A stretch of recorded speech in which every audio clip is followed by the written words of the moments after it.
Trust your self. എന്നിട്ട് മതി എല്ലാവരെയും വിശ്വസിക്കുന്നത്. അത് നീ നിന്നെ വിശ്വസിക്കുക. ഓക്കെ. ഹലോ, എന്തൊക്കെയുണ്ട് വിശേഷം? Welcome back to our YouTube channel എന്നൊക്കെ പറഞ്ഞിട്ട് എത്ര ദിവസമായി. ഒരു വീഡിയോ ഇട്ടതിന് ശേഷം ആ വഴി പോയ ഞാനായിരുന്നു, പിന്നെ തിരിച്ചു വന്നില്ല. എന്തുകൊണ്ട്? പ്രത്യേകിച്ച് എന്തൊക്കെ പറയണമെന്ന് എനിക്കൊരു പിടുത്തം ഇല്ലാത്തത് കൊണ്ട് എനിക്കൊരു ഐഡിയ ഇല്ല. എന്ത് ഞാൻ തിരിച്ചടുത്തൊരു കണ്ടന്റ് ഇട്ട് കഴിഞ്ഞാൽ നിങ്ങൾക്ക് എന്ത് യൂസ്ഫുൾ ആകും, അല്ലെങ്കിൽ എന്ത് കൈൻഡ് ഓഫ് വീഡിയോ ഇടണമെന്നും അറിയത്തില്ല. അങ്ങനെ സ്റ്റക്കായി നിൽക്കുകയായിരുന്നു.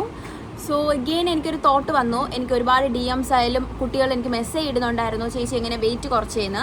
സോ ബാക്ക് ടു നമുക്ക് ആ ഒരു വെയിറ്റ് ലോസ് തന്നെ നിൽക്കാതെ ഇപ്പം എൻ്റെ അടുത്ത് ഒരുപാട് പേര് സംസാരിച്ച് വെച്ച് നോക്കുകയാണെങ്കിൽ ലോട്ട് ഓഫ് കൊച്ചു കുട്ടികൾ വരെ ഇപ്പം ഫേസ് ചെയ്യുന്ന ഒരു കാര്യമാണ് കൈൻഡ് ഓഫ് ഡിപ്രഷൻ. എനിക്കറിയത്തില്ല, മേ ബി ഞാനൊരു ആ കൈൻഡ് ഓഫ് ഡിപ്രഷനിലൂടെ പോവാത്തത് കൊണ്ടാണ്. എന്താണ് ഈ ഡിപ്രഷൻ, അല്ലെങ്കിൽ അതൊരു ഫേസ് ചെയ്യുന്ന കുട്ടികൾക്ക് ആ സിറ്റുവേഷൻ എനിക്ക് അങ്ങോട്ട് പൂർണ്ണമായിട്ട് മനസ്സിലാവുന്നില്ല, എങ്ങനെ അത് ഹാൻഡിൽ ചെയ്യുന്നതെന്ന്. ഈവൻ +1 +2 കഴിഞ്ഞ കുട്ടികളൊക്കെ, ഇപ്പം ഈവൻ 10, 8, 9th പഠിക്കുന്ന കുട്ടികളൊക്കെ എനിക്ക് DM ചെയ്തിട്ട് വരുന്നു, ചേച്ചി മെയിൻ കാര്യം ബോഡി ഷേമിങ്. ഇപ്പം ഓരോ കുട്ടികൾക്കും ഓരോ പേഴ്സ്പെക്റ്റീവാണ്, ഓരോ കാഴ്ചപ്പാടിൽ അവർക്ക് എന്തൊക്കെ അവർ അനുഭവിക്കണമെന്ന് നോക്കണം. അപ്പം എനിക്കറിയത്തില്ല, ഇപ്പോഴും കുട്ടികൾ ഈ ഒരു കുഞ്ഞു പ്രായത്തിലൊക്കെ നമ്മൾ ആ ഒരു നമ്മൾ സെയിം സിറ്റുവേഷനിൽ നിന്ന് വന്നതാണ്.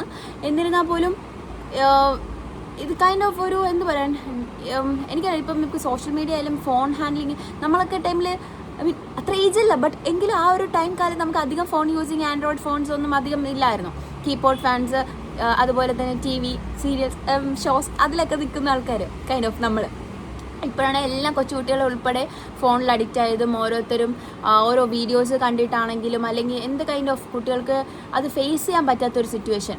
ഇവൻ 10th കഴിഞ്ഞ കുട്ടികൾ എനിക്കൊന്ന് മെസ്സേജ് ഇടുന്നുണ്ട്, അവർക്ക് സ്കൂളിൽ നിന്ന് ഭയങ്കര ബുള്ളിങ് ആണ്, അല്ലെങ്കിൽ അവർക്ക് ഈ ഒരു ബോഡിയിൽ അവർക്ക് ഒട്ടും ഓക്കെ അല്ല, ഒരു കളറിലോട്ട് ഓക്കെ അല്ല. What ever, first of all നമുക്ക് വേണ്ടത് സെൽഫ് കോൺഫിഡൻസ് ആണ്, അല്ലെങ്കിൽ സെൽഫ് ലവ് ആണ്. ആരൊക്കെ എന്തൊക്കെ പറഞ്ഞാലും നമ്മൾ എന്താണോ അതിലങ്ങ് ഇഷ്ടപ്പെട്ട് കഴിഞ്ഞാൽ പിന്നെ നമുക്ക് എന്ത് കൈൻഡ് ഓഫ് ആരെന്ത് പറഞ്ഞാലും നമുക്ക് അതിലൊരു ബാക്ക് തോട്ടോ അല്ലെങ്കിൽ നമുക്ക് അതിലൊരു വിഷമിക്കേണ്ട ആവശ്യം വരത്തില്ല. ഓക്കെ, സിറ്റുവേഷൻസ് ചിലവർക്ക് ഓക്കെ ആയിരിക്കാം, ചിലവർ അതിൽ കോൺഫിഡൻ്റ് ആയിരിക്കാം, പക്ഷെ ചില വേർഡ്സിൽ അവരങ്ങ് ഹേർട്ടായി പോകുന്നു. ഐ നോ ദാറ്റ്, ബട്ട് നമുക്കത് എന്തുകൊണ്ട് നമുക്കതിൽ നിന്നും തിരിച്ചു കയറി വരാൻ പറ്റും. Trust your self. എന്നിട്ട് മതി എല്ലാവരെയും വിശ്വസിക്കുന്നത്. അത് നീ നിന്നെ വിശ്വസിക്കുക. ഓക്കെ. സോ അതാ എനിക്ക് പറയാനുള്ള മെയിൻ തിങ്. ഒരുപാട് ആൾക്കാർ ഇൻസെക്യൂരിറ്റീസ് ആണെങ്കിലും, അതുപോലെ അവരുടെ മറ്റുള്ളവരുടെ പോയിന്റ് ഓഫ് വ്യൂ, അല്ലെങ്കിൽ അവരെന്ത് ചിന്തിക്കുമോ എന്നുള്ള ഒരു തോട്ടിൽ നമ്മൾ നിന്നു പോവാതെ, ജഡ്ജിങ് ആണെങ്കിലും കമ്പാരിസൺ ആണെങ്കിലും ഒന്നിലൊന്ന് സ്റ്റക്ക് ഓൺ ആവാതെ മൂവ് ഓൺ. നമ്മളിപ്പോൾ ജീവിച്ച് തുടങ്ങിയതേ ഉള്ളൂ, ഇനി അങ്ങ് അറ്റം വരെ കിടക്കുകയാണ് ലൈഫ്. ഇതിപ്പോൾ എങ്ങനെ നമ്മൾ അങ്ങ് വരെ പോകും പറയുന്ന ഞാൻ തന്നെ ചില നേരങ്ങളിൽ.